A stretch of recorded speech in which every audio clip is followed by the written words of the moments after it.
There is a moment in history when everything changes, an instant when a brilliant mind looks into the abyss of truth and decides to take the leap, even knowing there is no return. Baruch Spinoza lived that moment, but it wasn't in an illuminated palace, surrounded by wise men applauding his courage. It was in a dark and cold room in Amsterdam, in the year 1656. He was only 23 years old. The letter of excommunication was already being drafted. The rabbis of the Portuguese synagogue had already decided that young man could not continue among them, not because he stole, not because he killed, not because he betrayed, but because he thought, and thinking in those times was the most dangerous crime of all. Spinoza looked through the narrow window of his room. Outside, heavy rain fell on the stones of Amsterdam. The sky was black, as if even God had turned his face away.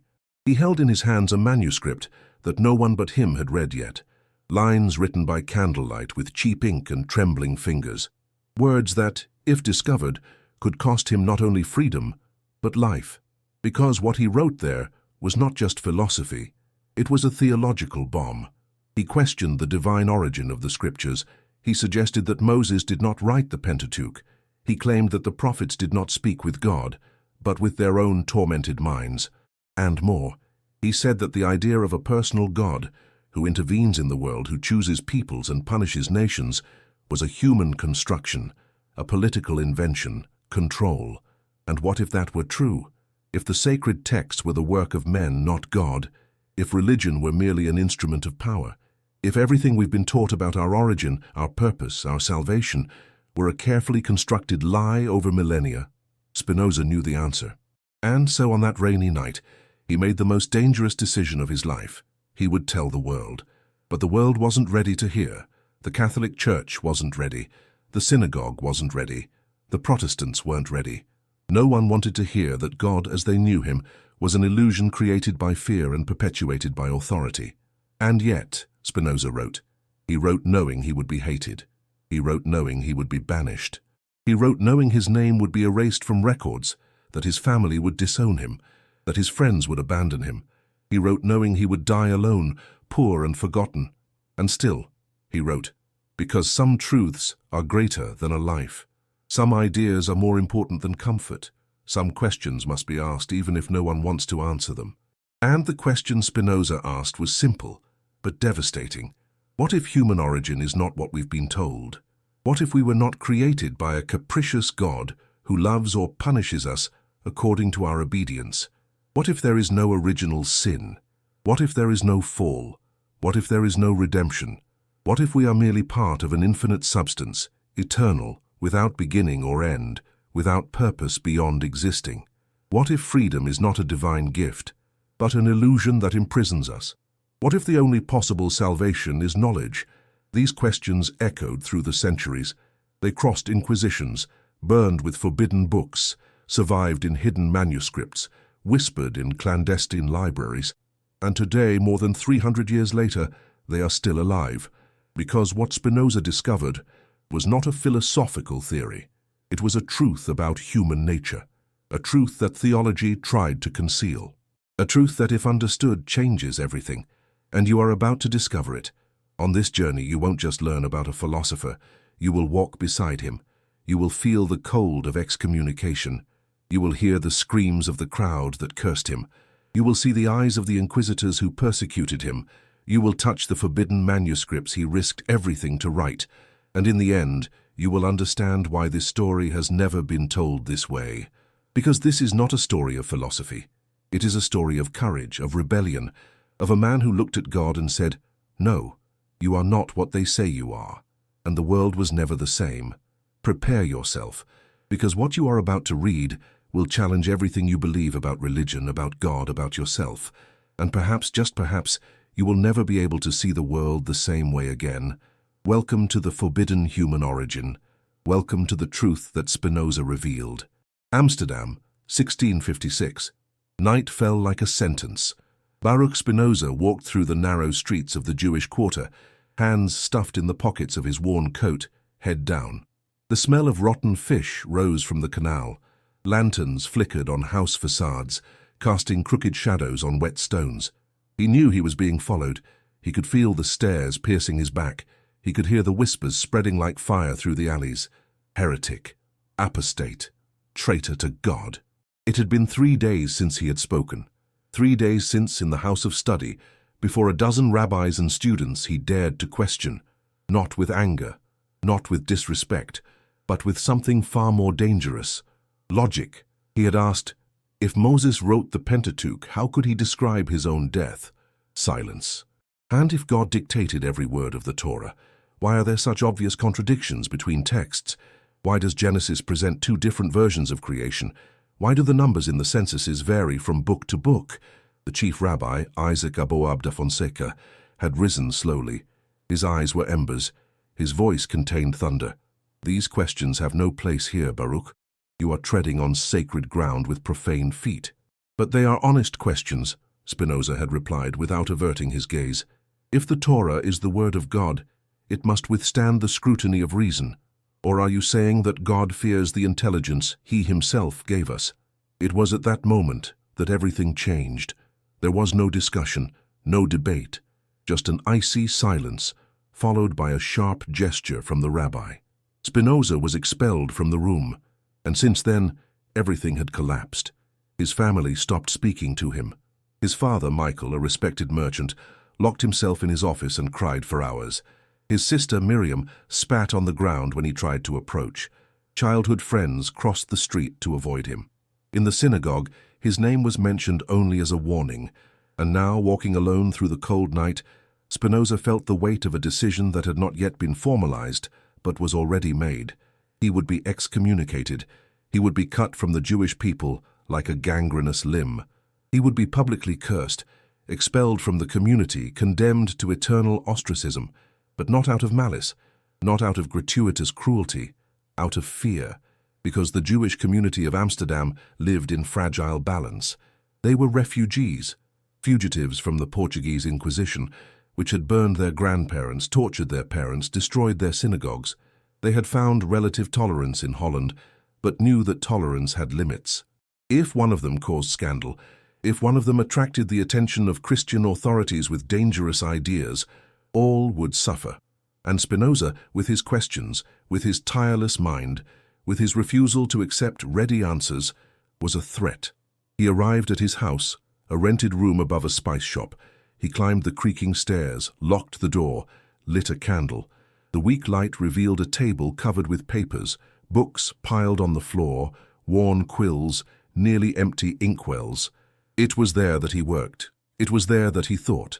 It was there that he wrote what no one dared to write. He sat down, picked up one of the sheets he had started days before, and read aloud. Most men believe things are free when they can do what they want, and that they defend their freedom when they can live according to the whim of their appetites. But this is not freedom. This is slavery of the worst kind, slavery to ignorance and passions. He paused, reread, and continued writing. True freedom is not in doing what one wants, but in understanding why one wants what one wants. And that understanding comes only through reason, not through faith, not through revelation, but through clear and distinct knowledge of causes.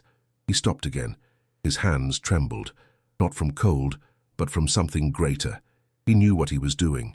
He was dismantling, brick by brick, the edifice of traditional theology.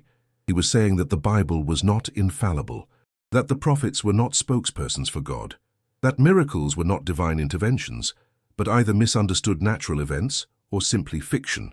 And more, he was saying that God was not a person, not a celestial king sitting on a throne, judging and distributing rewards and punishments. God was nature itself, the infinite substance, reality in its totality. God did not create the world, God was the world, and the world had no purpose beyond existing. This was heresy, for Jews, for Christians, for Muslims, for all, because if God was not personal, then there were no divine commandments, no sin, no salvation, no afterlife, no reward or punishment, no point in praying, no reason to obey religious laws. All that remained was to understand, and to live according to that understanding. Spinoza dipped the quill in the inkwell and continued, Men call divine will that which they do not understand. When they do not know the cause of something, they say, It was God who willed it thus. But this is not wisdom.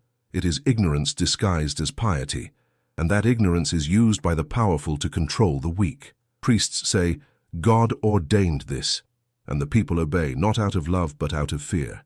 A knock on the door made him stop. He looked up. The candle flickered. Another knock, louder. "Baruch Spinoza." The voice was grave, authoritative. "Open the door." He recognized the voice. It was one of the Parnasim, the leaders of the community, probably accompanied by others. Spinoza did not move. He sat, quill still in hand, ink dripping onto the paper. "We know you're in there. Open now, or we'll break it down." He took a deep breath. He put the papers in a drawer. He stood up slowly. He walked to the door, unlocked it. On the other side, 3 men, closed faces, hard eyes. "You received the summons," said the leader, David Curiel, a wealthy merchant with a graying beard and iron voice. "Tomorrow, at noon, you will appear before the Mahmad. You will be interrogated, and depending on your answers, you will be judged." "Judged for what?" Spinoza asked calmly. "For thinking? For blasphemy," Curiel spat the word, "for spreading doubts about the Torah, for questioning the authority of the rabbis, for contaminating young minds with poisonous ideas." "Ideas are not poison. Ignorance is." Curiel took a step forward, invading Spinoza's space. His eyes shone with anger. "You think you're smarter than all of us? Wiser than Moses? Than Abraham? Than all the sages who came before you?" "No," Spinoza replied without retreating, "but I believe that truth belongs to no one, and that every man has the right and the duty to seek it with his own reason. Your reason will lead you to hell." "I don't believe in hell." Silence. Curiel clenched his fists. For a moment it seemed he would strike Spinoza, but he restrained himself. "Tomorrow noon, don't be late, because if you don't appear, the sentence will be decreed anyway, and you will be cut off, forever." They turned their backs and descended the stairs. Spinoza remained at the door, listening to the footsteps fading. Then he returned to the table, picked up the quill, and continued writing, because he knew something they didn't know. Something that would change the history of philosophy, theology, humanity itself. He knew that it didn't matter what they did to him. It didn't matter if they excommunicated him, if they cursed him, if they killed him. Ideas do not die, and truth, once discovered, cannot be undone. He wrote until dawn, wrote until the candle went out, wrote until his fingers ached and his eyes burned, and when he finished, he looked at the pages covered with ink and knew this was bigger than him. This was not just philosophy. It was a revolution that would begin the next day with an excommunication, but that would only end centuries later when the world was finally ready to hear. The midday sun entered through the tall windows of the synagogue like blades of light. Dust danced in the golden beams, suspended in the heavy air. The silence was dense, almost physical, as if the building itself held its breath. Baruch Spinoza stood in the center of the hall, alone. Around him in a semicircle sat the 7 members of the Ma'amad, the council of leaders of the Portuguese Jewish community of Amsterdam. Behind them, in the upper galleries, dozens of faces watched, men with long beards, women with scarves on their heads, young students, all in silence, all waiting. Spinoza did not avert his gaze. His dark eyes scanned every face, every expression. He saw fear, he saw anger, he saw repressed curiosity, but above all, he saw decision. The sentence was already taken. This was not a trial, it was theater. Rabbi Isaac Aboab da Fonseca stood up. He was a tall man, broad-shouldered, with a black beard that descended to his chest. His voice echoed off the stone walls. "Baruch de Spinoza, son of Michael, you have been summoned here today to answer serious accusations. Accusations that, if confirmed, will result in your definitive separation from the people of Israel." Spinoza did not respond. He just waited. "You have been seen propagating ideas that contradict the foundations of our faith. You questioned the divine authorship of the Torah. You denied the immortality of the soul. You claimed that the prophets did not speak with God, but only with their own imaginations." The rabbi paused, letting the words hang in the air. "These are the accusations. Do you deny them?" Spinoza took a deep breath. "I do not deny that I ask these questions," he said, his voice calm but firm. "But questioning is not denying. Seeking understanding is not heresy, it is duty. A murmur ran through the crowd. Aboab raised his hand, asking for silence. Duty, the rabbi repeated, his voice laden with contempt. Your duty is to obey. Your duty is to accept what has been revealed. Your duty is to preserve the tradition that has kept our people alive through millennia of persecution. And if the tradition is wrong? Spinoza asked. Absolute silence. David Curiel, seated to the rabbi's right, struck his fist on the table. Wrong? You dare call the word of God wrong? I dare call human interpretations questionable, Spinoza replied. The Torah was written by men who lived at a specific time, in a specific culture, with specific limitations. They recorded their experiences, their beliefs, their laws. But that doesn't mean everything they wrote is literally true or divinely inspired. Another leader, Abraham Pereira, stood up. He was younger but equally fierce. You're saying Moses lied, that the prophets were frauds? No, Spinoza said. I'm saying they were human, and humans err. Humans interpret. Humans create narratives to make sense of the world. That doesn't make them fraudulent. It makes them human. And God? Aboab asked, taking a step forward. What do you say about God? Spinoza hesitated, not from fear, but because he knew that what he was about to say would cross a line that could not be uncrossed. God exists, he said slowly, but not in the way we've been taught. God is not a king sitting on a celestial throne. God does not become happy or angry. God does not choose peoples or condemn nations. God is nature, the infinite substance, reality in its totality. God is not outside the world. God is the world. The silence that followed was so profound that the sound of a quill falling would have echoed like thunder. Then Rabbi Aboab spoke, and his voice was ice. You have just pronounced your own condemnation. Spinoza did not respond. You denied the God of Abraham, of Isaac, of Jacob. You denied the God who brought our people out of Egypt. You denied the God who made covenant with Moses at Sinai. You replaced the living God with a philosophical abstraction, and with that, you have placed yourself outside the community of faith. The rabbi made a gesture. One of the assistants approached, carrying a scroll. Aboab unrolled it slowly. This is the sentence of Cherem, excommunication. You will be cut from the people of Israel. No one may speak with you. No one may do business with you. No one may approach you within 4 cubits. You will be as one dead among the living. He began to read, his voice rising in volume and intensity. The lords of the Ma'amad, having knowledge of the evil opinions and acts of Baruch Spinoza, attempted by various means and promises to turn him from his evil ways, but being unable to remedy him, on the contrary, having each day more notice of the horrendous heresies he practiced and taught. While the rabbi read, Spinoza looked around. He saw his uncle, Moses, averting his eyes. He saw former friends looking at the floor. He saw his sister Miriam with tears streaming down her face. The lords of the Ma'amad, with the judgment of the rabbinical lords, decree that the said Baruch Spinoza be excommunicated and separated from the nation of Israel, with the curse with which Joshua cursed Jericho, with the curse with which Elisha cursed the children, and with all the curses written in the law. Cursed be he by day, and cursed be he by night. Cursed be he when he lies down, and cursed be he when he rises. Cursed be he when he goes out, and cursed be he when he enters. The rabbi's voice echoed like a hammer falling on an anvil. We order that no one communicate with him orally or in writing, that no one do him any favor, that no one remain with him under the same roof, that no one approach him within 4 cubits, and that no one read any paper made or written by him. And then, the final moment, a shofar was blown. The deep and long sound filled the synagogue, an ancestral lament announcing separation, symbolic death, end. The candles illuminating the altar were extinguished one by one, and Baruch Spinoza was declared dead to his people, but he did not bow his head. He did not cry. He did not beg for forgiveness. He simply turned his back and left the synagogue under the gaze of hundreds of people who had been his community, his family, his world. And when the door closed behind him, when he stood alone in the sunny street of Amsterdam, he felt something strange: freedom. For the first time in his life, he was completely free. Free from the obligation to believe in what made no sense. Free from the pressure to conform to traditions he considered irrational.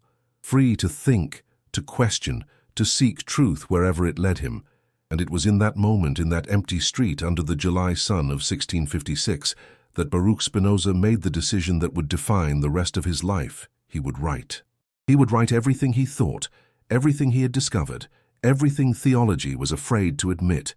He would reveal to the world the truth about human origin, about God, about nature, about freedom. And it didn't matter how many condemned him. It didn't matter how many feared him. It didn't matter if it took centuries for anyone to understand, because truth does not need approval. Truth simply is. And you who are here, walking beside Spinoza in this exact moment, need to understand something. What he discovered was not just an interesting philosophical theory. It was a truth about the nature of reality that changes everything. A truth that theology spent millennia trying to hide, disguise, distort. And that truth is simple but absolutely revolutionary. You are not separate from God. You are part of God. There is no transcendence. There is no separation between creator and creature. There is only one infinite substance, and everything that exists is an expression of it. This means there is no sin in the theological sense. There is no fall. There is no redemption. There is only understanding or ignorance. But why does this matter to you now, centuries later? Because this idea is still being suppressed, still being fought, still being distorted by those who have an interest in keeping people trapped in belief systems that generate guilt, fear, and control. So tell me, what do you think Spinoza would write if he were alive today? What truth would he reveal about our time, about our society, about the new forms of theological and ideological control? Write in the comments. Don't be afraid. Spinoza wasn't. And if you've come this far, it's because you are a seeker, someone who is not content with ready answers, someone who wants to understand, not just believe. So be part of this journey. Subscribe to the channel. Because what comes next will show you exactly how Spinoza dismantled, brick by brick, the edifice of traditional theology, and how he built, in its place, a philosophy that still today terrifies the defenders of blind faith. Let's go together to the end of this story. Because truth once seen cannot be unseen, Spinoza walked through the streets of Amsterdam without direction. His feet carried him automatically away from the Jewish quarter, crossing stone bridges, passing canals where boats rocked lazily, skirting markets where vendors shouted offers in Dutch, French, Spanish. He no longer had a home. His family had locked the doors. His belongings would be burned or distributed. His name would be struck from all synagogue records. For all intents and purposes, Baruch Spinoza had ceased to exist, but his mind had never been more alive. He found temporary shelter in a cheap boarding house near the port. The room was tiny, with a hard bed, a broken table, and a window that looked onto a stinking alley. But it had enough light to write, and that's what he did. For weeks, for months, Spinoza wrote. He wrote like a man possessed, like someone who knew that time was limited and the task infinite. He wrote in Latin, the language of scholars, because he knew that what he was creating was not for the common people. Not yet. It was for those who had the courage to think. The first manuscript he produced in those days of solitude and intellectual fever was the Theological Political Treatise, an explosive text, dangerous, revolutionary.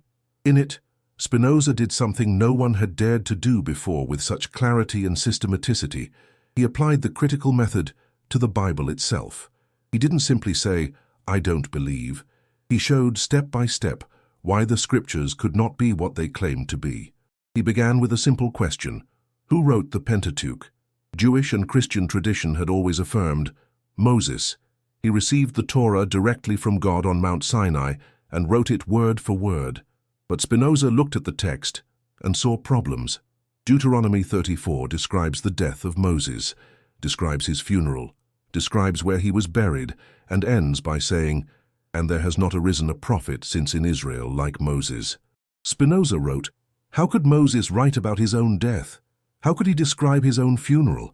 How could he assess that no prophet like him would arise in the future? The answer was obvious. He couldn't. Someone else wrote this, someone who lived long after Moses. But there was more.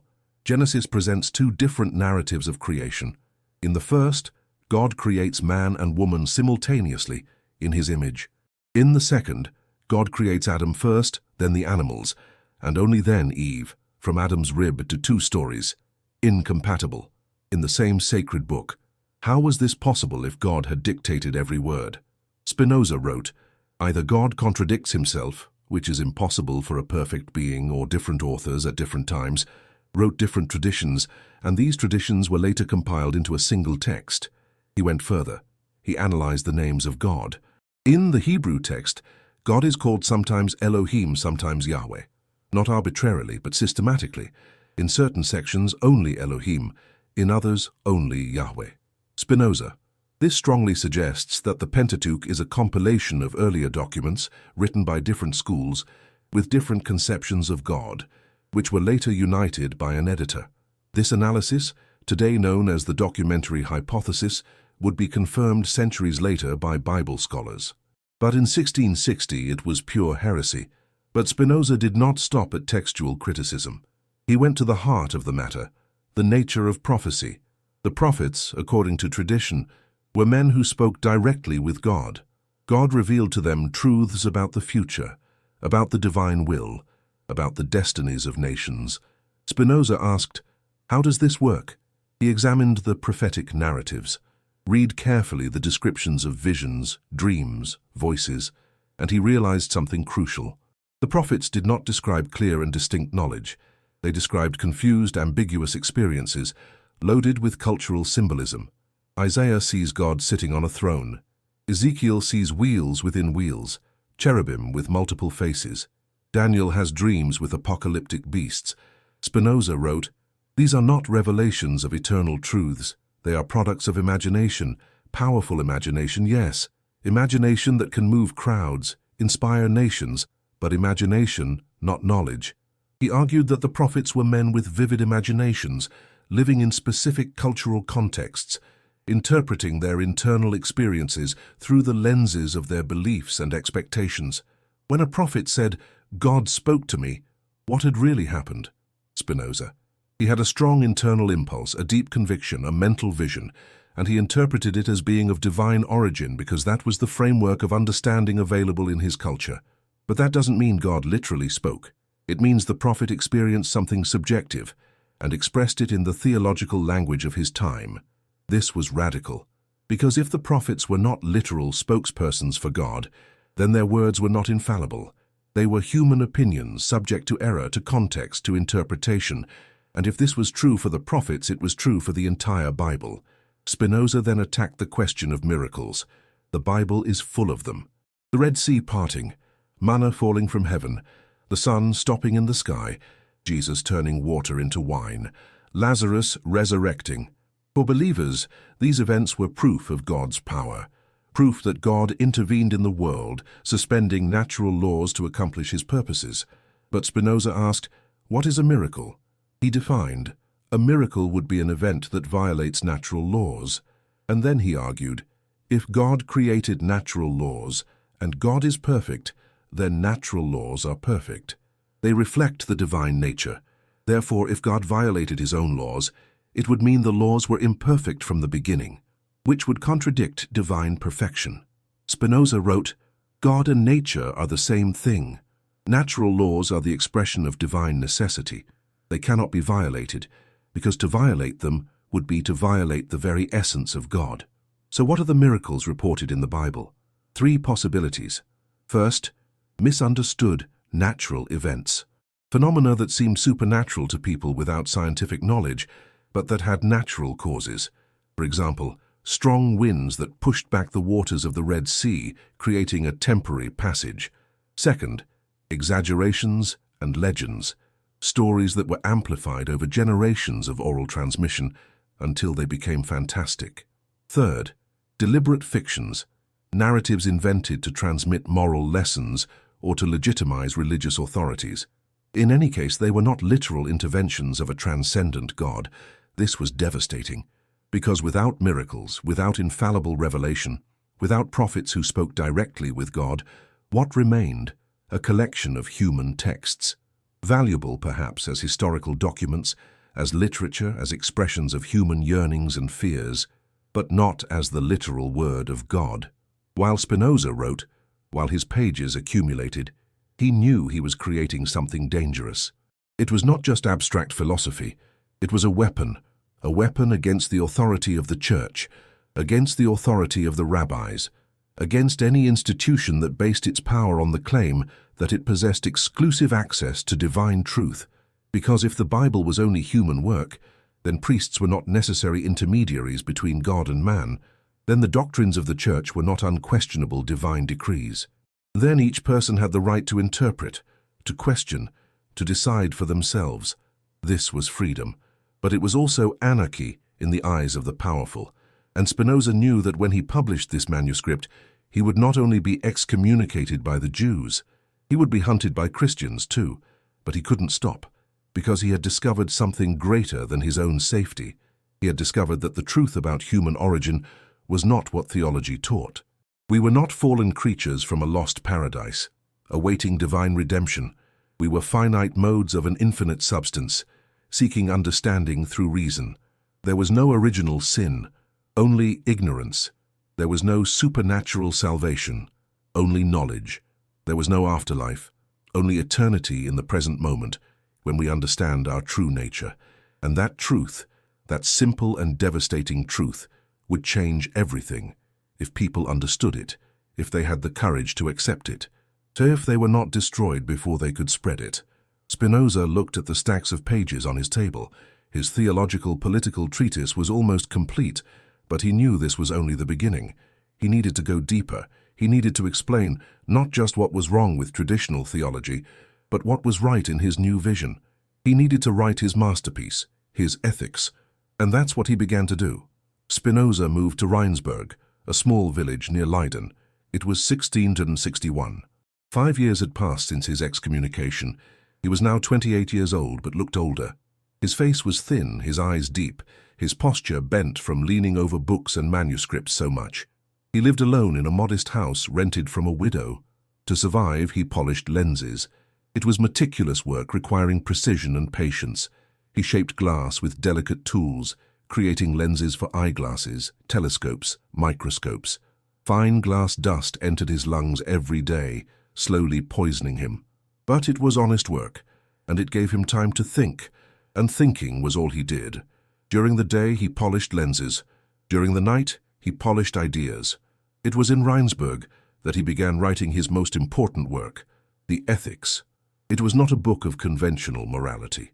It was not a set of rules about what to do or not do. It was something far more ambitious.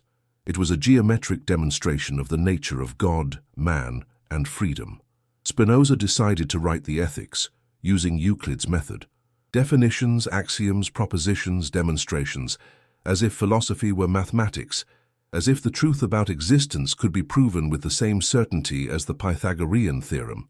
Was it arrogant? Perhaps, but it was necessary.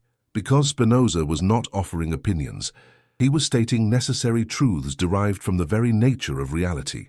He began with a simple but explosive definition. By God I understand an absolutely infinite being, that is, a substance consisting of infinite attributes, each of which expresses an eternal and infinite essence. And then, step by step, proposition by proposition, he built his system. Proposition 1. Substance is by nature prior to its modifications. Proposition 5. In the nature of things there cannot exist two or more substances of the same nature or attribute. Proposition 14.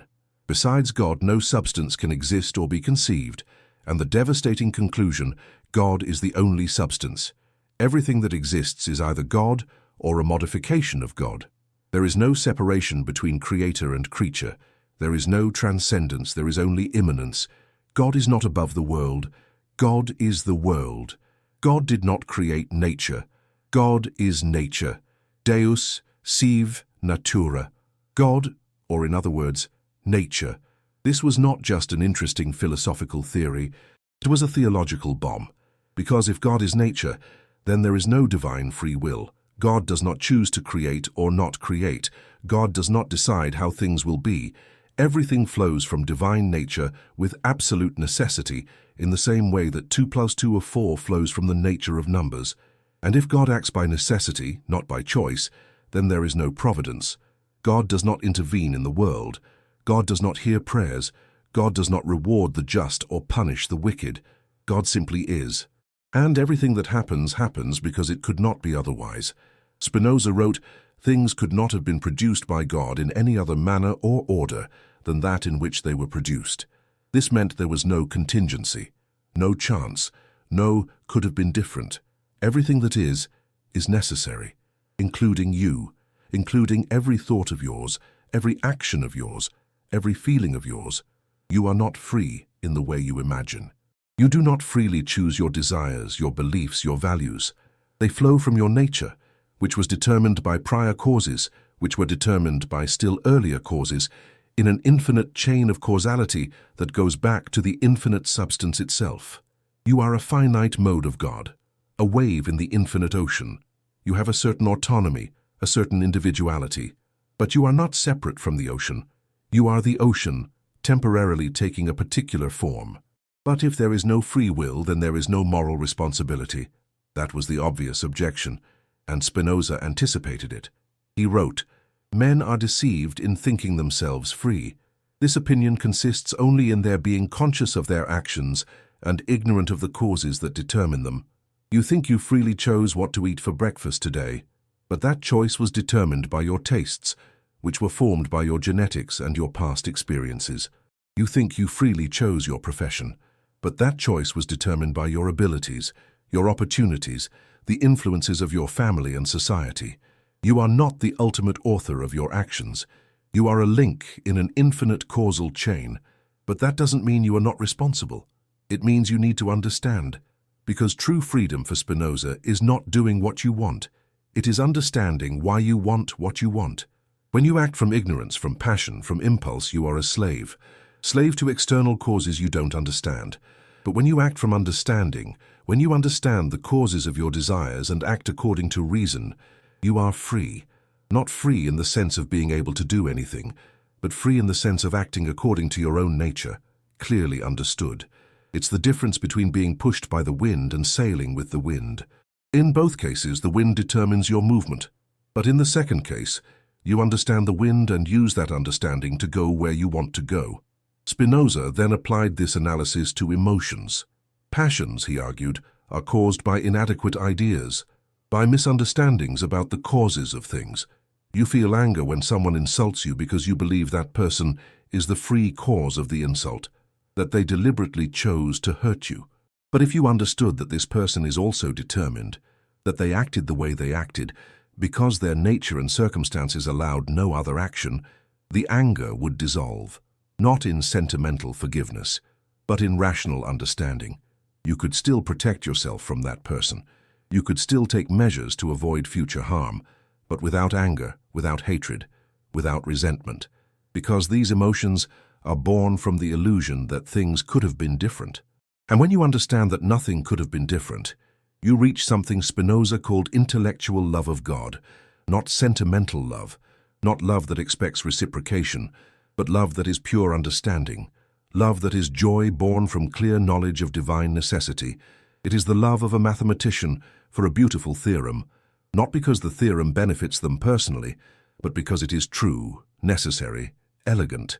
And when you love in this way, when you see reality as it really is, without emotional distortions, you experience what Spinoza called beatitude, not happiness in the common sense, not sensory pleasure, but a deep and permanent satisfaction that comes from being aligned with truth. While Spinoza wrote these ideas, while he developed them in propositions and demonstrations, he knew he was creating something dangerous, because if there is no divine free will, then there is no sin. If there is no sin, there is no need for redemption. If there is no need for redemption, there is no need for saviors, priests, churches. The entire structure of organized religion collapses, and in the 17th century, questioning organized religion was not just dangerous, it was deadly. But Spinoza couldn't stop, because he had seen something that couldn't be unseen. He had understood something that couldn't be ununderstood. The truth about human origin was not theological, it was ontological. We are not creatures separate from God, awaiting reconnection. We are expressions of God, eternally connected. We don't need to be saved, we only need to awaken. And awakening does not come through faith, it comes through knowledge. One day, while Spinoza was working, a visitor arrived. It was Adrian Courbag, a physician and philosopher who had read some of Spinoza's manuscripts circulating clandestinely in Amsterdam. Courbag was excited, almost feverish. "You have to publish this," he said, pointing to the pages of the Ethics scattered on Spinoza's table. "The world needs to know this." Spinoza shook his head slowly. "The world is not ready." "How do you know? How can you decide for all of us?" "Because I know what happens to those who speak the truth too soon," Spinoza replied calmly. "I was excommunicated for much less than this." Courbag leaned forward. "And if you die before publishing? And if this knowledge dies with you?" Spinoza looked at him for a long time. Then it was not meant to be shared yet. But Courbag was not satisfied with that answer. He left Rheinsberg determined to spread Spinoza's ideas. He wrote his own book, a theological dictionary that popularized many Spinozist ideas. He attacked organized religion. He denied the divinity of Christ. He called heaven and hell inventions to control the masses. The book was published anonymously in 1668, and Courbag was immediately hunted. The authorities of Amsterdam tracked him down, arrested him, tortured him until he confessed authorship, and then condemned him. 10 years in prison, plus a heavy fine. Courbag was thrown into a cold and damp cell, without adequate light, without enough food, without medical care. He died a year later, at 35 years old. When Spinoza learned the news, he remained silent for hours. Then he took his pages of the Ethics and locked them in a drawer. He would not publish them in his lifetime. He would keep them, perfect them in secret, and leave instructions for them to be published only after his death, because he knew something Courbag didn't know. Martyrs don't change the world. Ideas change the world, and ideas need to survive to change anything. So he would continue writing, continue thinking, continue polishing lenses during the day and polishing truths during the night, but in silence, in secret, until the right time came, or until he died and left to others the task of revealing to the world what theology had concealed for so long. Years passed slowly in Rheinsberg. Spinoza lived a monastic life, almost invisible. He woke before dawn, worked on his lenses, wrote for hours, walked alone through the fields at dusk. He rarely spoke with anyone besides his landlady and a few correspondents who shared his interest in philosophy, but his mind never rested. While the world outside boiled with religious wars, persecutions, inquisitions, Spinoza continued his silent work of demolition and reconstruction. He was demolishing not just Judeo-Christian theology, but an entire worldview, a vision that had dominated humanity for millennia, the vision that the universe has a purpose, that it was created for something, that there is a divine plan, a cosmic moral order, an ultimate meaning for everything. Spinoza was saying, there is no purpose, no plan, no ultimate meaning. There is only being and becoming and necessity, but that didn't make life meaningless. On the contrary, it freed life from imposed meanings and allowed each human being to create their own meaning through knowledge. In 1663, news arrived that shook Spinoza. René Descartes, the French philosopher whose ideas had deeply influenced Spinoza in his youth, had been posthumously proscribed. His books were placed on the Index Librorum Prohibitorum, the list of books forbidden by the Catholic Church. And the reason was ironic. Descartes had tried to prove God's existence using pure reason. But his method, his systematic skepticism, his use of doubt as a philosophical tool, were considered dangerous. If Descartes, who had tried to be respectful, who had tried to reconcile faith and reason, was considered dangerous, what would they say of Spinoza? But Spinoza was not discouraged.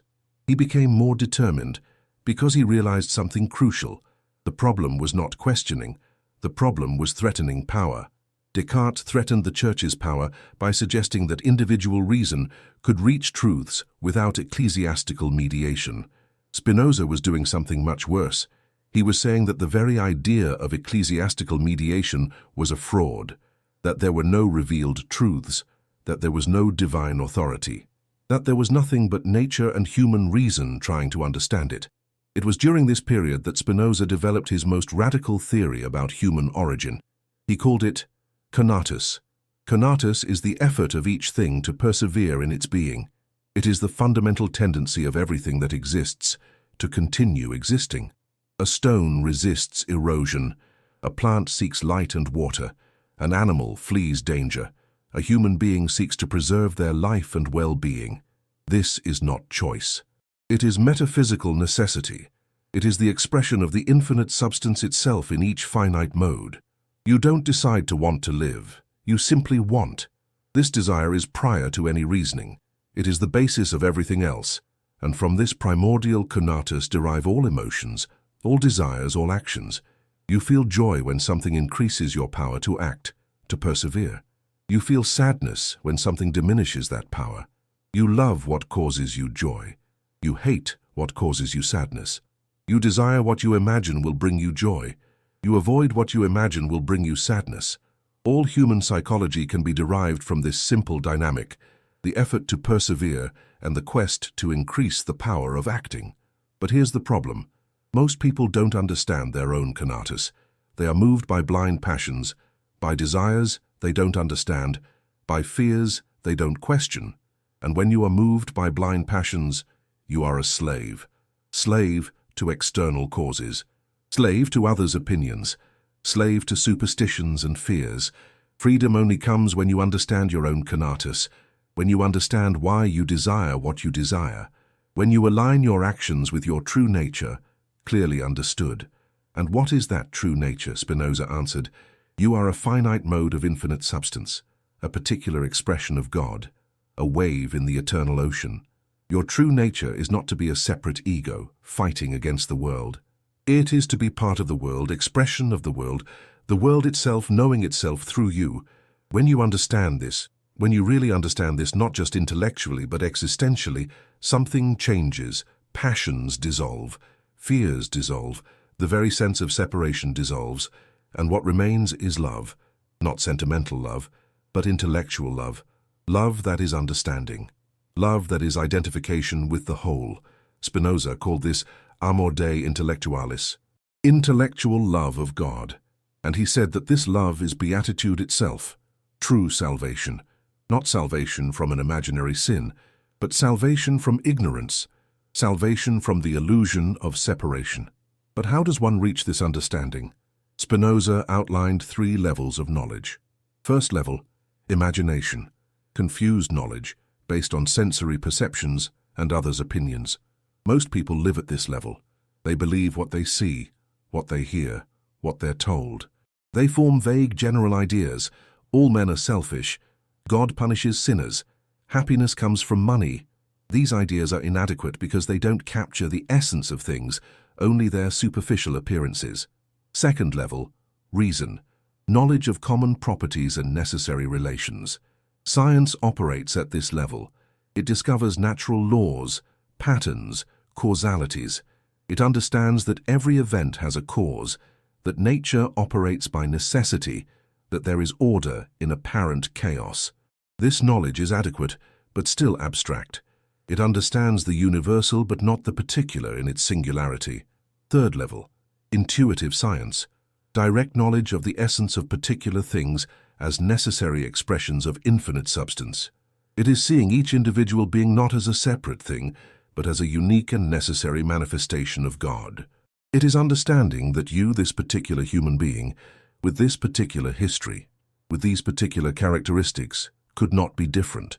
You are exactly what infinite nature had to produce at this point in space and time, and when you see this clearly, you experience intellectual love of God. Spinoza was at his table writing these ideas when he heard knocking at the door. It was 3 a.m. No one knocked on doors at this hour unless something was wrong. He descended the stairs slowly, cautious, opened the door just a crack. On the other side, a young man soaked with rain, trembling. "Are you Spinoza?" he asked, panting. "Who's asking?" "My name is Lodewijk Meyer.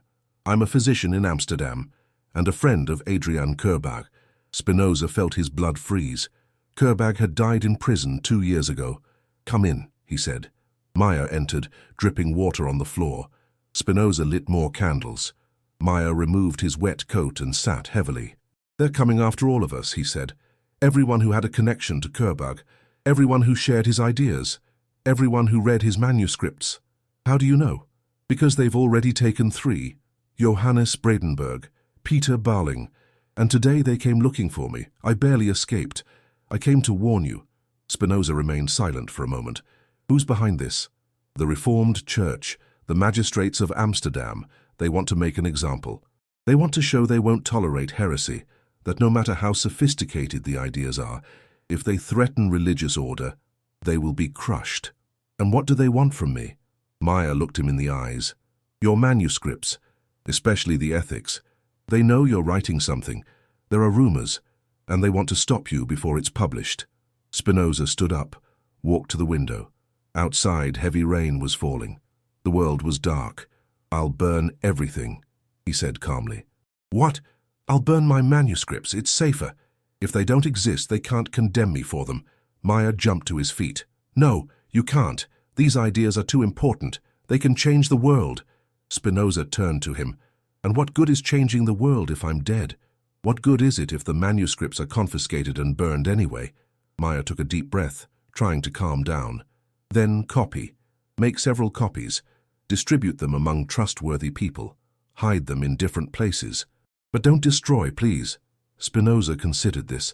And if they catch me, and if they torture me, and if I reveal where the copies are? You won't reveal, Maya said with conviction. You're too strong. You've already endured excommunication. You've already endured ostracism. You'll endure this too. Spinoza looked at the young physician. He saw in his eyes something he hadn't seen in years. Hope. Hope that these ideas would survive. That this truth would be revealed. That this battle against ignorance would not be lost. All right, Spinoza said finally. I'll make copies, but no one can know where they are. Not you, especially you. Maya nodded. Thank you. You don't know how much this means. Spinoza sat back down. Tell me something, Maya. Why do you risk so much? Why are these ideas so important to you? Maya was silent for a moment. Then he spoke. Because I grew up with fear. Fear of God. Fear of hell. Fear that every wrong thought, every doubt, every question would condemn me eternally. And that fear paralyzed me. It prevented me from living, from thinking, from being free. He looked at Spinoza with intensity. But when I read your manuscripts, when I understood that there is no condemnation, that there is no hell, that God is not a cruel judge but nature itself, I felt for the first time in my life that I could breathe, that I could be human without guilt, that I could seek knowledge without fear. Tears ran down Maya's face. And if these ideas could free me, they can free others, millions of others, future generations who won't need to grow up with that weight, with that guilt, with that fear. Spinoza put his hand on the young physician's shoulder. Then they will survive, he said softly. I promise, they will survive. Lodewijk Maya stayed in Rijnsburg for 3 days. During that time, he and Spinoza worked incessantly, copying the most important manuscripts. The ethics was not yet complete, but large sections were already written. The theological political treatise was finished, but Spinoza hesitated to publish it. Are you afraid? Maya asked while copying a particularly dense proposition about the nature of affects. Spinoza didn't answer immediately. He was at the window, looking at the field beyond. The afternoon sun gilded the trees. It's not fear, he said finally, it's prudence. There's a difference between courage and suicide. Martyrs don't change the world. They only satisfy inquisitors' bloodlust and give more reasons for ideas to be suppressed. But you said truth cannot be suppressed forever. And it can't. But it can be delayed for centuries. It can be distorted, misunderstood, used for purposes contrary to the original ones. Look what they did with Jesus. A Jew who preached love and justice was transformed into the founder of a religion that burned Jews for centuries. Maya stopped writing and looked at Spinoza. So you're afraid your ideas will be distorted? I'm certain they will be, but at least I'll try to leave them as clear as possible. I'll try to demonstrate them with geometric rigor, so there's no room for mystical or sentimental interpretations. He returned to the table and picked up one of the pages Maya had copied. Look at this proposition. The striving by which each thing strives to persevere in its being is nothing but the actual essence of that thing. It's dry.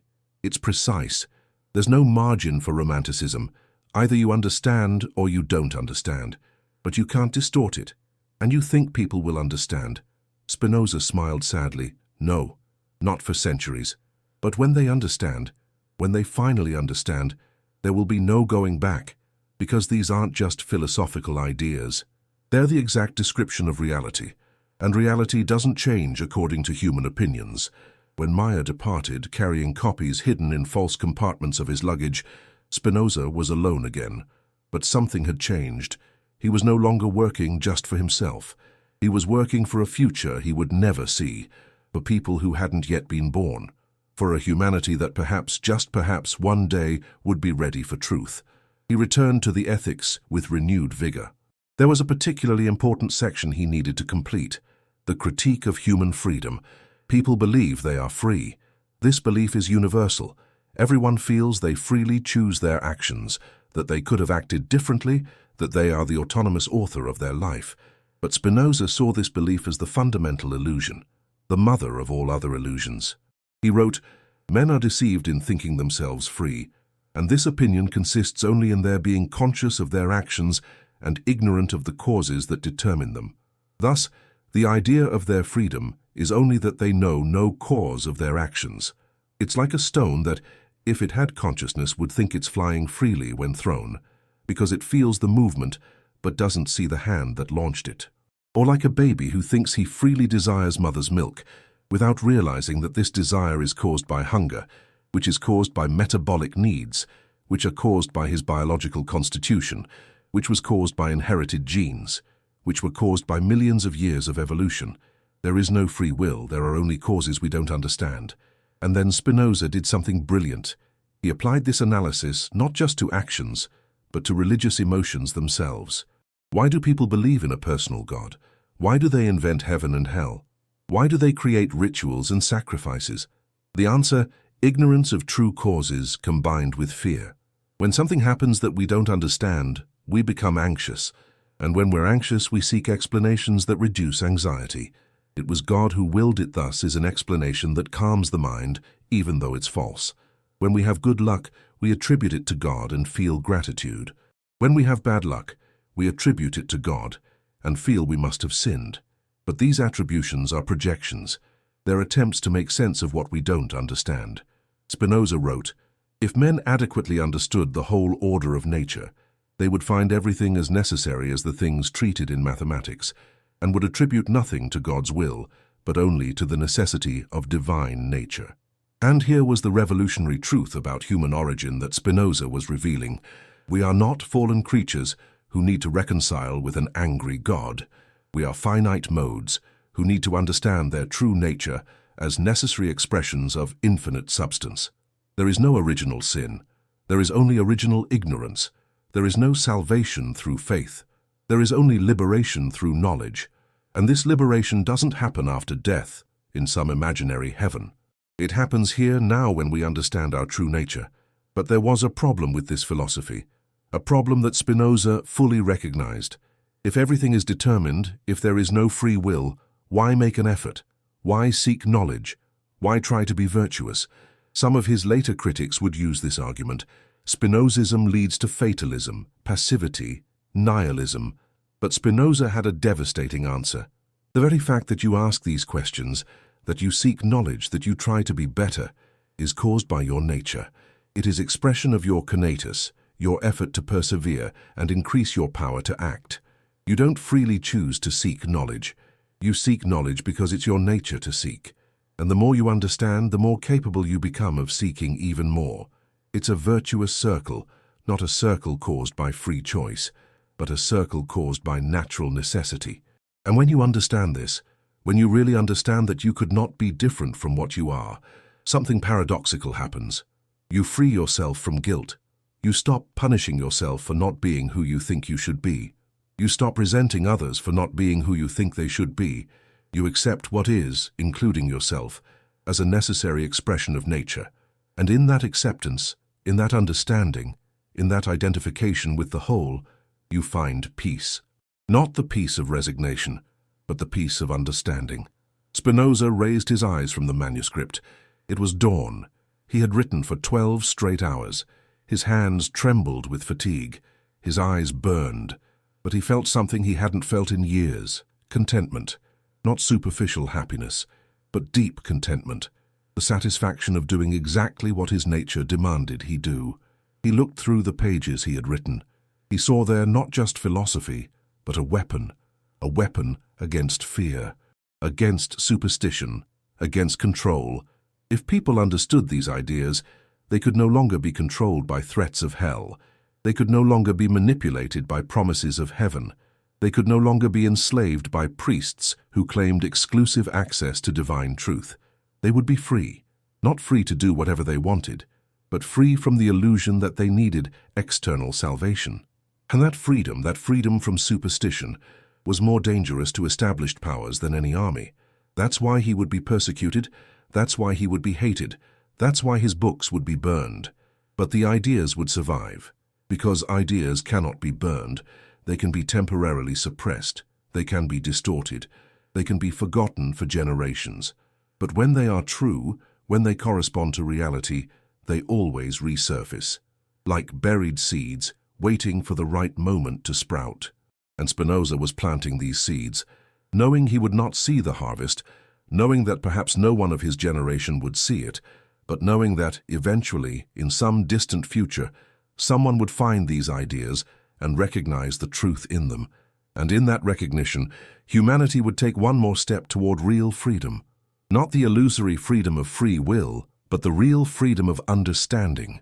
In 1670, Spinoza finally made the decision he had been postponing for years, to publish the theological political treatise, but not under his name, and not in Amsterdam, where it would be immediately confiscated. He made an agreement with a publisher in Hamburg. The book would be printed there without author's name, with a false indication of origin. The cover said it had been published in Hamburg by Heinrich Kühnrath, but actually this was a pseudonym. The full title was provocative, Theological Political Treatise, containing some dissertations in which it is demonstrated that freedom to philosophize can not only be granted without prejudice to piety and the peace of the state, but also cannot be abolished without destroying the peace of the state and piety itself. It was a long title, but it had a purpose, to frame the book not as an attack on religion, but as a defense of intellectual freedom. It was a rhetorical strategy. Spinoza knew he would be attacked anyway, but at least he would try to make the attack more difficult. The book was published anonymously in 1670, and it was like throwing a bomb into a barrel of gunpowder. The reaction was immediate and furious. Leaders of the Dutch Reformed Church denounced it as a book forged in hell by the devil himself and his Jewish apostate. Theologian Lambert van Veldhuizen wrote, "This book is the most pestilent of all pernicious books. It totally removes all religion and introduces atheism secretly. Universities banned it, magistrates condemned it, pastors preached against it, and everyone knew who the author was. Although there was no name on the cover, intellectual circles throughout Europe knew it was Spinoza, the excommunicated Jew, the heretic who lived in seclusion polishing lenses. Spinoza received hate mail. He received death threats. A fanatic tried to stab him in the street, missing narrowly.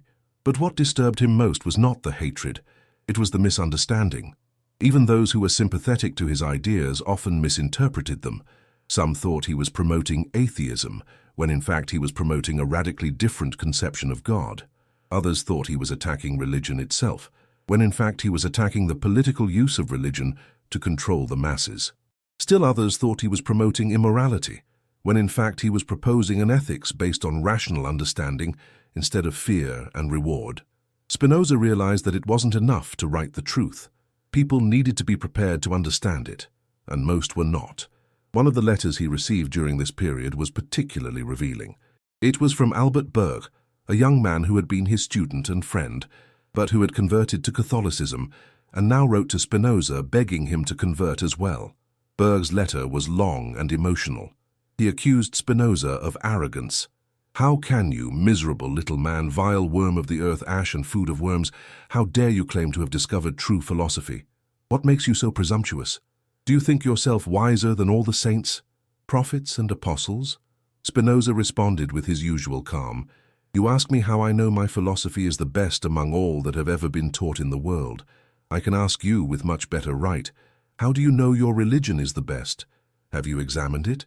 Have you studied all other religions, or did you simply happen to be born into a Catholic family and accepted what you were taught?"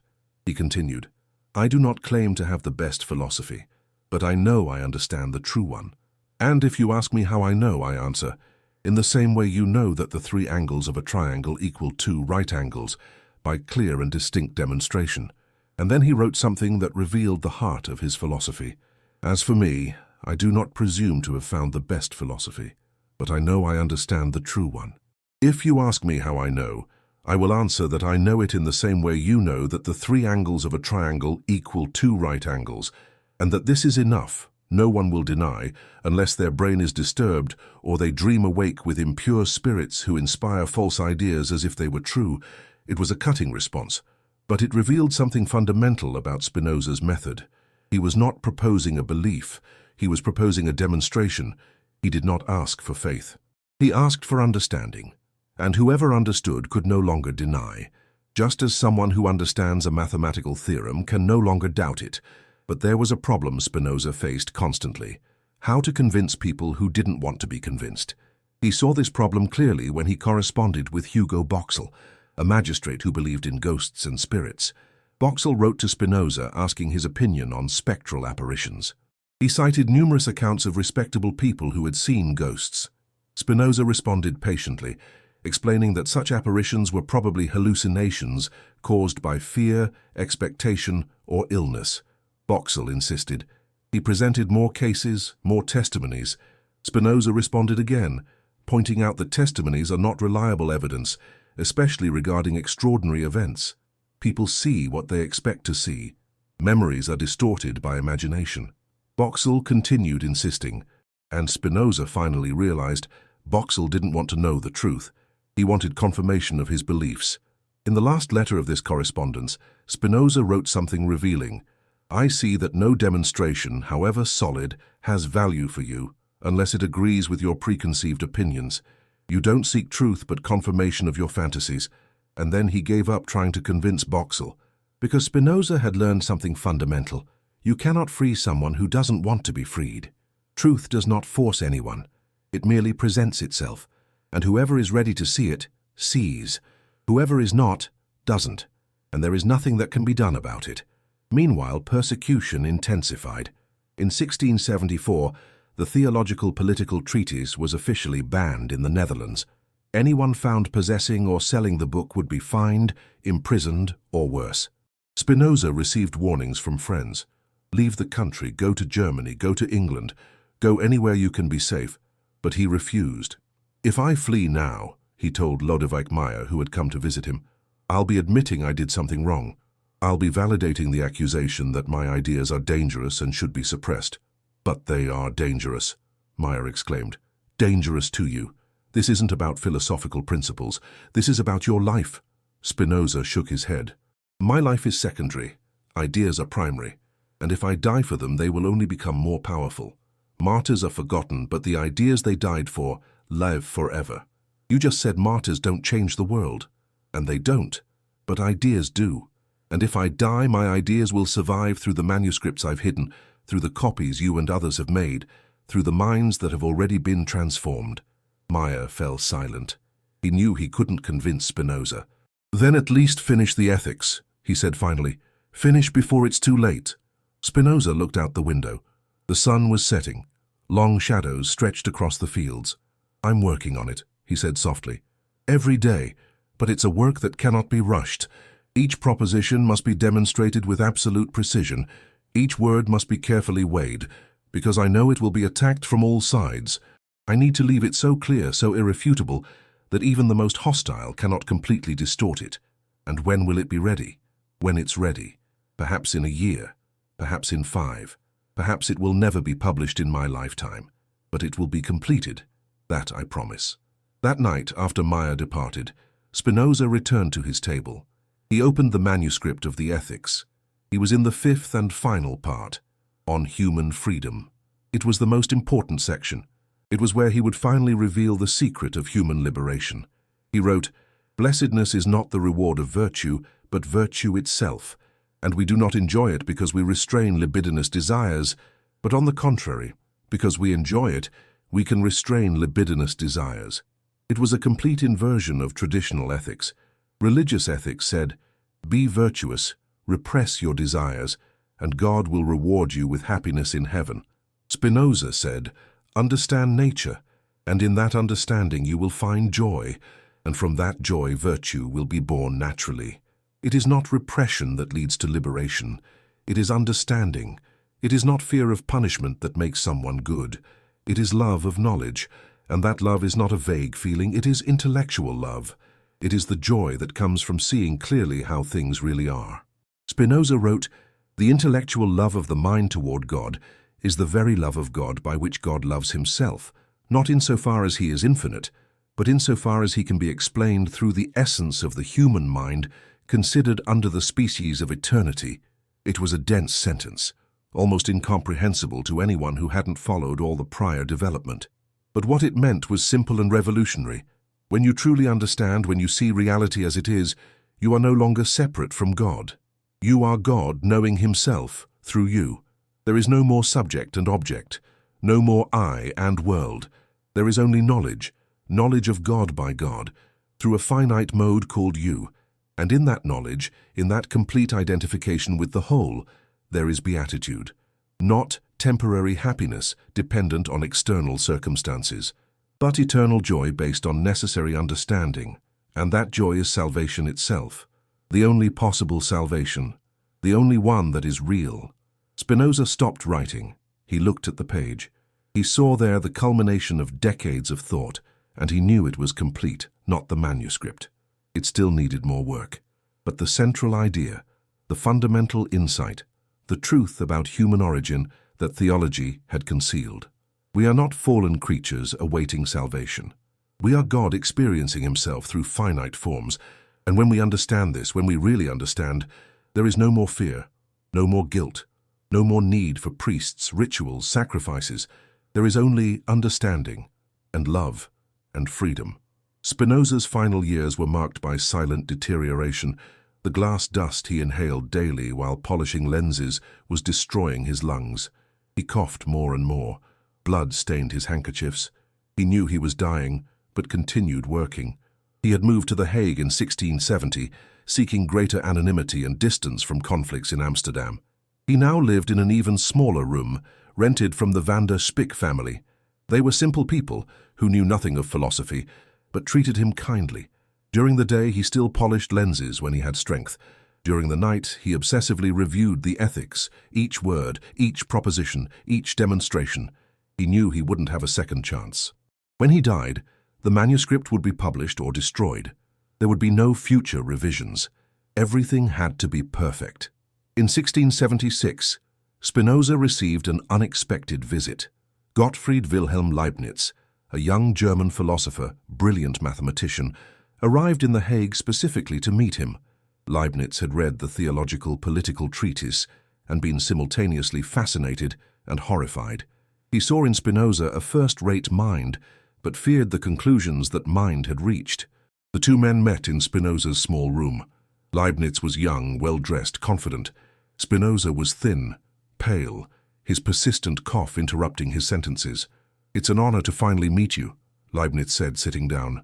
"The honor is mine," Spinoza replied. "I've heard of your work in calculus. It's impressive. Thank you, but I came here to discuss philosophy, not mathematics. Your ideas about God and nature, they are deeply disturbing." "Disturbing how?" "You identify God with nature. You deny divine transcendence. You remove any freedom from God. All this is incompatible with Christian theology." Spinoza smiled slightly. "And you think Christian theology is correct?" Leibniz hesitated. "I think there are deep truths in it, truths that cannot simply be discarded." "I don't discard them," Spinoza said. "I merely interpret them differently. When Christians say God is love, I agree. But I understand this as meaning that nature itself, in its totality, expresses a coherence and necessity that we can call love. Not sentimental love, but ontological love. But without a personal God," Leibniz objected, "there is no foundation for morality. If everything is determined, if there is no free will, then there is no responsibility. And without responsibility, there is no justice." Spinoza was silent for a moment, then responded, "Responsibility does not come from free will. It comes from understanding. When you understand the causes of your actions, when you act with clear knowledge instead of blind passions, you are responsible, not because you could have acted differently, but because your action expresses your understood essence." "That's sophistry," Leibniz exclaimed. You're redefining terms to escape the implications of your own ideas. No, Spinoza said calmly. I'm pointing out that traditional terms are confused. When you say free will, what exactly do you mean? The capacity to act without causes? That's incoherent. Everything has causes. Or do you mean the capacity to act according to your own nature? In that case, I agree, but I call it autonomy, not free will in the traditional sense. The discussion continued for hours. Leibniz tried to find gaps in Spinoza's system, tried to show contradictions, unacceptable implications, absurd consequences. But each time he pointed out what seemed to be a problem, Spinoza responded with calm and clarity, showing there was no contradiction, only misunderstanding of terms. Finally, exhausted and frustrated, Leibniz stood up. "You are an extraordinary thinker," he said, "but your ideas are dangerous. They undermine the foundations of religion and social order. They undermine the foundations of superstition and control," Spinoza corrected. "It's not the same thing." Leibniz headed toward the door, then stopped and turned. "May I ask you a personal question?" "Yes." "Do you believe in God?" Spinoza looked at him for a long time. "I believe only in God. I believe in nothing but God, because everything that exists is God. The real question is not whether I believe in God, but whether you are willing to accept God as he really is, instead of how you wish him to be." Leibniz didn't respond. He simply left, closing the door silently behind him. Years later, when Spinoza was already dead, and his books were being burned in public squares, Leibniz would vehemently deny having been influenced by him. He would say he disagreed with everything, that Spinozist ideas were disguised atheism. But in his private notebooks, in the margins of his manuscripts, he would copy long excerpts from the Ethics. He would work obsessively to refute Spinoza's conclusions, and in the process, his own ideas would be profoundly shaped by that encounter. Spinoza knew this. He knew that even those who verbally rejected him would be transformed by his ideas, because truth has a way of infiltrating minds, even the most resistant ones. In February 1677, Spinoza's health deteriorated drastically.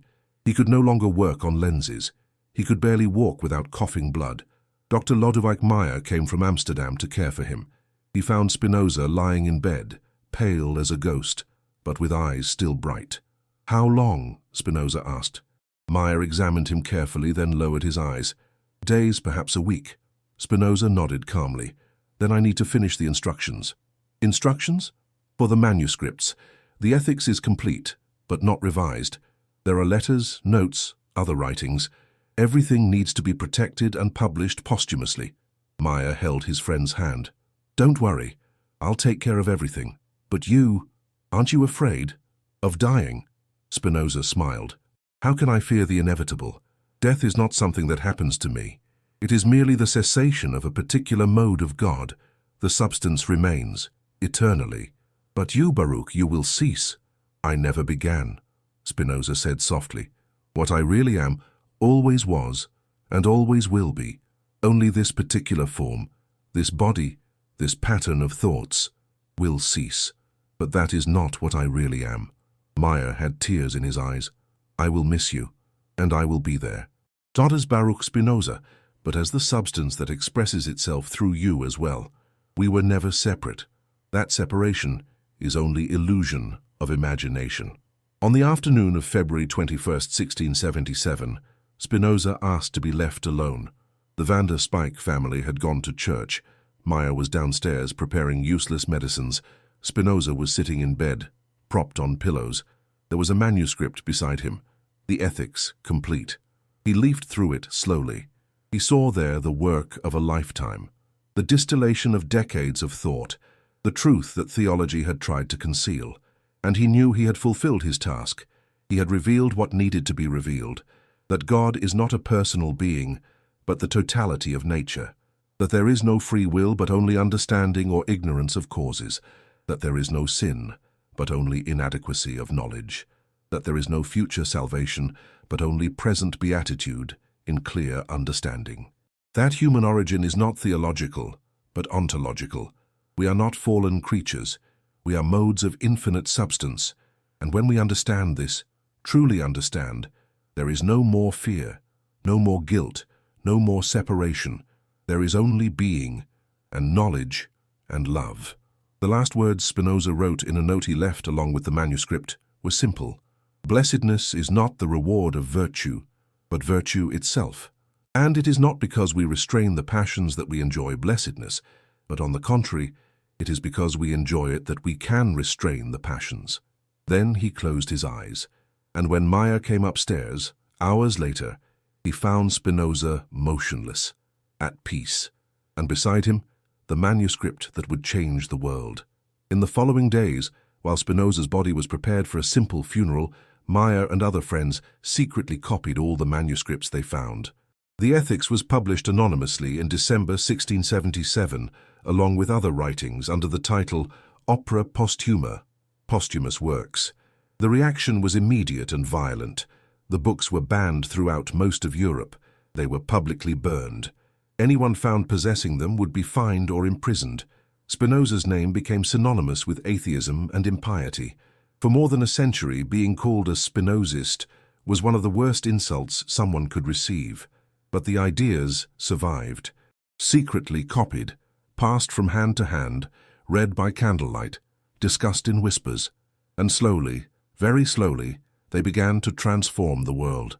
Because Spinoza had done something no one had done before with such clarity and rigor, he had shown that it was possible to have a completely rational, completely naturalistic philosophy without appealing to revelation, miracles, or religious authority. He had shown that it was possible to understand God, man, and nature using reason alone. And he had shown that this understanding did not lead to nihilism or immorality, but to a profound ethics based on intellectual love and clear knowledge. It was a radically new vision of human origin and nature, and although it took centuries to be fully understood and accepted, it would eventually become one of the pillars of modern thought, because truth, as Spinoza knew, cannot be suppressed forever.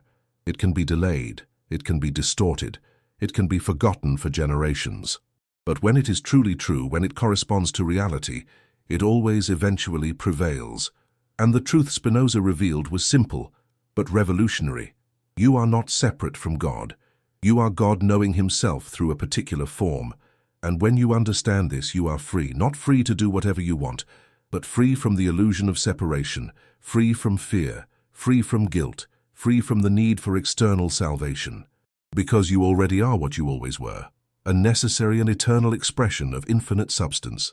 And in that understanding is true beatitude, the only real salvation, the only one that ever existed. Spinoza's manuscripts circulated through Europe like underground fire. Lodewijk Meyer published the Opera Posthuma in December 1677. The reaction was explosive. Pierre Bayle called Spinoza the greatest atheist who ever existed. Books were banned and burned. But some minds saw something different. Friedrich Heinrich Jacobi coined the term pantheism to describe Spinoza's philosophy. Everything is God. There is no separation between creator and creation. In 1785, the pantheism controversy erupted when Jacobi revealed that Lessing, the respected German playwright, had been secretly Spinozist. The debate forced a new generation to seriously look at ideas that had been suppressed for a century. Goethe was 20 when he read the Ethics. He was transformed. He wrote, "Spinoza does not prove God's existence to me. Existence is God." For Goethe, Spinoza offered reconciliation between science and spirituality. Schelling saw in Spinoza the beginning of something grand. He developed a philosophy of nature profoundly Spinozist, but dynamic. Nature was not dead mechanism, but living organism permeated with divinity. Hegel studied Spinoza intensely. He kept the fundamental intuition, the unity of everything, but dynamized it. The absolute is not just being, but becoming. The truth Spinoza had revealed was being rediscovered, reinterpreted, expanded. The heretic was becoming prophet. In the 19th century, Spinoza's ideas infiltrated science, literature, politics, not always explicitly. Many who were influenced by him never mentioned his name, but the essence of his thought was there. Charles Darwin developed evolution theory without direct reference to Spinoza. But the vision of a universe without transcendent purpose, where everything flows from necessary natural causes, was profoundly Spinozist. Karl Marx rejected Hegelian idealism, but kept the deterministic structure. Human history is not guided by divine providence. It is product of necessary material forces. Humans don't freely choose their societies. They are shaped by economic conditions. Friedrich Nietzsche read Spinoza and felt disturbing affinity. "I am astonished, enchanted," he wrote. "I have a precursor, and what a precursor!" Nietzsche saw in Spinoza someone who had denied free will, transcendent morality, and yet found a form of life affirmation. Sigmund Freud never extensively cited Spinoza, but his psychoanalytic theory is Spinozist at the core. The ego is not free. It is determined by unconscious forces. What we call free will is illusion. Liberation comes not through choice, but through understanding the causes that move us. Albert Einstein kept a portrait of Spinoza in his office. When asked if he believed in God, he replied, "I believe in Spinoza's God, who reveals himself in the orderly harmony of what exists, not in a God who concerns himself with fates and actions of human beings." For Einstein, the laws of physics were the expression of divine necessity. No miracles, no interventions, just nature following its own essence with absolute necessity. Quantum physics would challenge this deterministic vision, but the fundamental intuition remained. The universe is rationally comprehensible. It doesn't need revelation. It doesn't need faith. It needs clear thinking. In the 20th century, Spinoza was rediscovered by continental philosophy. Gilles Deleuze wrote one of the most influential studies on Spinoza, presenting him not as philosopher of static being, but of immanent becoming. For Deleuze, Spinoza had anticipated fundamental ideas about multiplicity, difference, and immanence. The single substance is not monotonous. It expresses infinite variety. Each mode is genuine difference, not a degraded copy of a perfect original. Antonio Negri read Spinoza politically. He saw in him a philosopher of radical democracy. If there is no transcendent authority, if God is nature and nature is everything, then there is no foundation for divine monarchy or ecclesiastical authority. All power comes from the multitude, the collective people. But perhaps Spinoza's most profound influence is the least visible, the secularization of the West, separation of church and state, freedom of thought, the idea that religion is private, not public matter, the notion that governments should be based on reason, not revelation. All these ideas, which today seem obvious in liberal democracies, were radical when Spinoza proposed them. And he proposed them precisely because he had demonstrated there is no transcendent authority, that all human authority is only human, that it must be rationally justified, not theologically. The Enlightenment owes more to Spinoza than it generally acknowledges. Voltaire, Diderot, d'Holbach, all were influenced by him directly or indirectly. The French Revolution proclaimed liberty, equality, fraternity. But the philosophical foundation of these ideas had been established by Spinoza a century before. Today, more than 3 centuries after his death, Spinoza is recognized as one of history's greatest philosophers. Universities study his work. Researchers publish thousands of articles analyzing every aspect of his thought. But there is an irony. Spinoza is academically respected, but rarely existentially understood. Because the Ethics is not just a philosophical treatise. It is a transformation manual. It is a path to liberation. Spinoza was not just proposing a theory about God's nature. He was offering a method to achieve beatitude, to free oneself from fear, guilt, anxiety that dominate human life. And that method is simple. Understand. Understand that you are not a separate ego fighting against a hostile universe. You are part of the universe. You are the universe knowing itself through a particular form.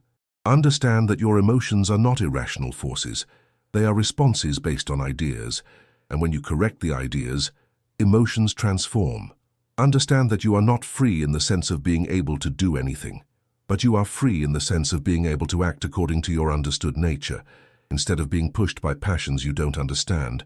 But few do this work. Few really try to live according to Spinozist principles, because it's difficult. It requires constant self-examination.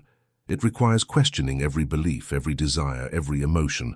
It requires always asking, why do I feel this? What is the real cause of this emotion?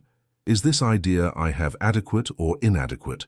It's easier to continue living in imagination, believing you are free, believing the world should be different, believing you are victim of unjust circumstances. Spinoza offers something far more radical: accept what is, not resignedly, but comprehensively. See that everything that happens flows from necessary causes, and when you see this clearly, without emotional distortion, something changes. Resentment dissolves, because you understand that person who hurt you couldn't have acted differently given their nature and circumstances. Fear dissolves, because you understand there is no separate entity that can be annihilated. You always were, and always will be, part of infinite substance. Anxiety dissolves, because you understand there is no future that needs to be controlled. There is only the eternal present, expressing divine necessity. The truth Spinoza revealed about human origin is not comfortable. It offers no easy consolation. It promises no afterlife. It doesn't guarantee your sufferings will be rewarded, but it offers something more valuable: liberation from illusion. Traditional theology keeps people trapped through a seductive lie. You are special. You are chosen. God personally cares about you. If you obey, you'll be saved. If you disobey, you'll be condemned. This narrative gives meaning, gives purpose, but at the cost of freedom. Because if you accept this narrative, you live with constant fear. Fear of disobeying, fear of thinking wrong, fear of questioning, fear of death and the judgment that will come after. Spinoza cuts this narrative at the root. There is no divine choice, no absolute commandments, no final judgment. There is only nature following its own necessity, and in that apparently cold truth, there is profound liberation. You no longer need to worry about pleasing a capricious God. You no longer need to fear eternal punishment. You no longer need to feel guilty about thoughts that spontaneously arise in your mind. You can simply be, and understand, and live according to that understanding. But there is an objection that persists. If there is no free will, if everything is determined, then why make an effort? Why try to be better? Why seek knowledge? Spinoza's answer is devastating in its simplicity, because it is your nature. Just as it is fire's nature to burn, it is your nature to seek understanding and increase your power to act. You don't choose to do this. You simply do, when not obstructed by inadequate passions. And the more you understand, the more you desire to understand. Not by free choice, but because understanding generates joy, and joy increases your power to act, and greater power to act allows more understanding. It's a virtuous circle, not caused by free will, but by natural necessity. The person who understands this, who really understands, doesn't become passive, becomes active in the most profound way, because their actions flow from their understood essence, not from blind impulses or others' opinions. And then we arrive at the final truth, the truth theology worked for millennia to hide. You don't need salvation. You never did, because you were never lost. You always were, are, and always will be part of infinite substance. What you call you, this ego, this personality, these memories, is temporary. But what you really are, your essence as mode of God, is eternal. Not eternal in the sense of lasting forever in time, but eternal in the sense of being outside time, of being necessary, not contingent, of being part of reality's fundamental structure. When you die, Baruch Spinoza ceases. But the substance that expressed itself through Baruch Spinoza continues, expressing itself through infinite other forms. And if you understand this clearly, if you really see your identity with the whole, then there is no more fear of death. Because you see that nothing essential is lost, only a particular form dissolves, and the substance continues. Spinoza's story is the story of a dangerous truth. Dangerous not because it's false, but because it's true. And truths that threaten power structures are always suppressed. For 300 years, theology tried to erase Spinoza, burned his books, banned his name, transformed him into a synonym for heresy. But the ideas survived, secretly copied, passed hand to hand, studied by candlelight, and slowly, imperceptibly, they changed the world. Today we live in a civilization that, whether it recognizes it or not, was shaped by Spinozist ideas: separation of church and state, freedom of thought, scientific method applied without religious restrictions, understanding that authority must be rationally justified, not through revelation. All this flows, directly or indirectly, from the work of one man who lived alone, poor, persecuted, polishing lenses by day and polishing ideas by night. But the deepest truth Spinoza revealed has not yet been fully absorbed by humanity. The truth about our origin, about our nature, about our destiny. We are not fallen creatures from a lost paradise. We are finite modes of infinite substance. There is no original sin from which we need redemption. There is only ignorance that needs transformation into knowledge. There is no afterlife where we'll be judged. There is only eternity in the present, when we understand our true nature. And that understanding doesn't come through blind faith, through rituals, through obedience to religious authorities. It comes through reason, through clear thinking, through courage to question everything, including the most sacred beliefs. You who came this far, who followed Spinoza through excommunication, persecution, solitude, and death, need to ask yourself, are you ready for this truth? Ready to live without the consolation of a personal God who cares about you? Ready to accept that everything that happens by necessity, not by divine choice? Ready to abandon belief in free will and see that you are determined, not by cruel fate, but by an infinite chain of causes that goes back to God's very nature? Ready to understand that death is not the end, but also not the beginning of a better life. It is simply the dissolution of a particular form, while substance continues eternally? If you are, then Spinoza's philosophy is not just intellectual history. It's invitation to transformation. It's invitation to look at your life, your emotions, your desires, your fears with new eyes. To always ask, why do I feel this? Where does this thought come from? Is this belief adequate or based on confused imagination? And when you ask these questions consistently, when you really investigate the causes of your internal states, something extraordinary happens. Passions begin to dissolve, not because you repress them, but because you understand them, and in understanding they lose power. Fear diminishes, anger diminishes, anxiety diminishes. And what arises in their place is something Spinoza called intellectual love of God. Not sentimental love, but love that is pure understanding. Joy that comes from seeing clearly how things really are. This is the human origin theology concealed for millennia. We are not strangers in an indifferent cosmos. We are the cosmos knowing itself. We are not sinners awaiting judgment. We are necessary expressions of infinite nature. We don't need priests to connect us with the divine. We are divine. We always were. And when we understand this, when we really understand, we don't become arrogant. We become humble, because we see that everything we are, everything we achieve, everything we understand, is not our personal merit. It is nature expressing itself through us, and at the same time we become free, not free to do anything, but free from the illusion of separation, free from fear, free from guilt, free to live according to our true nature, which is to know, understand, and love the totality of being. Baruch Spinoza died alone, poor and persecuted, but he lived free, and left a legacy that continues liberating minds 300 years later. This is the truth he revealed, the truth theology tried to hide, the truth about our origin, our nature, our essence. You don't need salvation. You need understanding, and in that understanding is the only real beatitude, the only one that ever existed, the only one that ever will exist.